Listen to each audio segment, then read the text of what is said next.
అందరికీ వందనాలండి. దేవుడు మన కొరకు సిద్ధపరిచిన వాక్యమును చదువుకుందాం.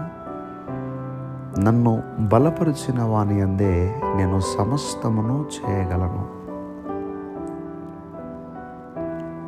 మానవులమైనటువంటి మనము అనేక విషయాల్లో చాలా లోగా ఉంటాం. అంటే కాన్ఫిడెన్స్ లెవెల్స్ తక్కువగా ఉంటాయి. మనకి ఇతరులతో కంపేర్ చేసుకుని వాళ్ళకి జ్ఞానం ఎక్కువ, వాళ్ళకి తెలివితేటలు ఎక్కువ, నా వల్ల ఏది కాదు, నేనేమీ చేయలేను, నాకేమీ చేత కాదు అని మనల్ని మనం అనుకుంటూ ఉంటాం.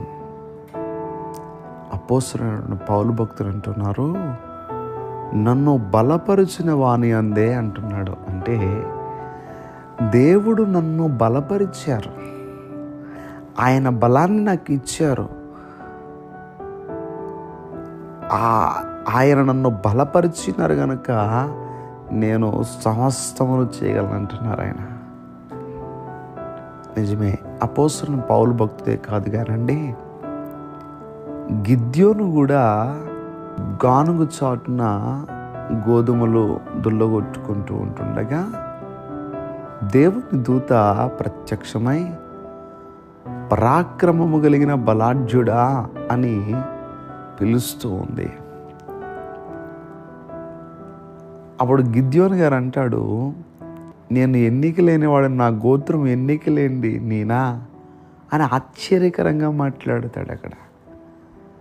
ప్రియమిత్రులారా, దేవుని యొక్క దూత గిద్యోను గారిని బలపరిచి ఆ యొక్క ఇశ్రాయేలు పక్షముగా బలము లేని నేను తక్కువ వాడిని కదా అనుకున్నటువంటి గిద్యోనును బలపరిచి శత్రువుల పైన విజయము ఇశ్రాయేలు ప్రజలకు దేవుడు అనుగ్రహించాడు. ప్రియదేవుని బిడ్డలారా, నా వల్ల కాదు అనుకుంటున్నావేమో, ఏ విషయాల్లో నిన్ను తక్కువగా చూసుకుంటున్నావు. మనం తక్కువగానే ఉన్నాం, అందులో సందేహం లేదు. అనేక విషయాల్లో మనం ఏమీ చేయలేని వారం, కానీ మనము నమ్మినటువంటి దేవుడు గొప్ప దేవుడు. ఆయన బలము చాలా బలము కలిగినది. నన్ను బలపరిచిన వాని అందే, ఆయన బలంతోనే నేను సమస్తమును చేయగలను. ఉదయకాల సమయంలో ప్రభు నీతో మాట్లాడుతున్నారు, దేవుని బలంతోనే నువ్వు అన్నీ చేయగలవు. నీ బలం ఎందుకమ్మా బాబు, నీ బలం ఎందుకు, మన బలం ఎందుకు, మన బలం ఎందుకు ఉపయోగపడదు.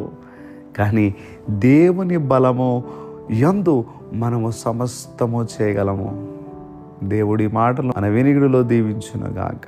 దయచేసి ప్రార్థన చేసుకుందాం. సర్వాధికారి అయిన దేవా, మీకు వందనములు. ఈరోజు నిబిడలు వారి పనులు ప్రారంభిస్తూ ఉంటాడు, నిబిడల పనులకు తోడుగా ఉండి సహాయం చేసి మంచి ఆరోగ్యములు నిబిడలకి దయచేయండి. వాక్యము ద్వారా మాతో మాట్లాడిన రీతిగా సమస్తము చేయగలిగిన శక్తి మీరే మాకు ఇవ్వగలరు ప్రభువా. కనుక ఈ ప్రార్థనలు ఏకీపించిన ప్రతి బిడ్డను కూడా మీరు దీవించి ఆశీర్వదించి ఈరోజంతా సంతోషంగా ఉండేలాగా నిబిడలు చేపట్టుని మీరు నడిపించామని యేసుక్రీస్తు వారి యొక్క నామం పేరట అడిగి వేడుకుంటూ ఉన్నామా పరమ తండ్రి. ఆమేన్, ఆమేన్, ఆమేన్.